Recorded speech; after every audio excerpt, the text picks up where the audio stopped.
Hello guys! Welcome back to my channel, Kuya John Muto! Back with another video! At as always, ang pag-uusapan natin yung mga changes sa ating website, kuyajohn.com. Ang link ay nasa baba sa description down below. Ang topic po natin, simpleng tool lang naman po, free stock alert tool. Kasi minsan meron po tayong mga stocks na nasa watchlist po natin o inaabang-abangan natin na ma-hit sana ating buy below. Or sometimes naman, gusto natin malaman kung pwede na nating ibenta kung pumasok na po siya sa ating sell above price. So, kesa po, isa-isay pa po nating hanapin kung na-hit na ba ating target, pwede na po nating encode po dito yung ating mga stocks na interested po tayo. Halimbawa, si RCR, ang ating buy below. Halimbawa, gusto natin bilhin ito, 7 pesos and below.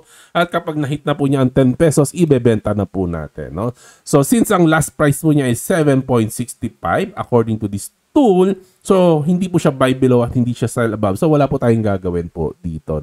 At halimbawa naman, si Crown, ang ating buy below, halimbawa, 2 pesos at magte-take profit na po tayo pag pumalo siya ng 3 at makikita po natin dito since ang last price niya po ay 1.7, nakakulay green po siya. Ibig sabihin pwede po nating bilhin. Halimbawa, encode po natin si PPC. Ang ating buy below ay 8 pesos at kapag na-hit ng ating sell above na 12 pesos, ibebenta na po natin. So dito makikita po natin, pwede na po nating ibenta si PPC. So ano po ang purpose nito? Encode po natin dito yung ating mga buy below list at ating mga sell above list, para isang tingin na lang, alam na po natin kung ano yung mga pwede nating bilhin at mga pwede na tayo mag-take profit. Ayun lang po. At sana makatulong po sa inyo ang tool na to. Always, i-check nyo po ang disclaimer sa baba. Maaaring may delay, maaaring may error kasi mano-mano lang po nating ina-update ang data po dito. Well, anyway, sana as is po ay makatulong po sa inyo itong ating free stock alert tool. Hatag ng tool lang ating daldalan. God bless sa inyo. Bye-bye!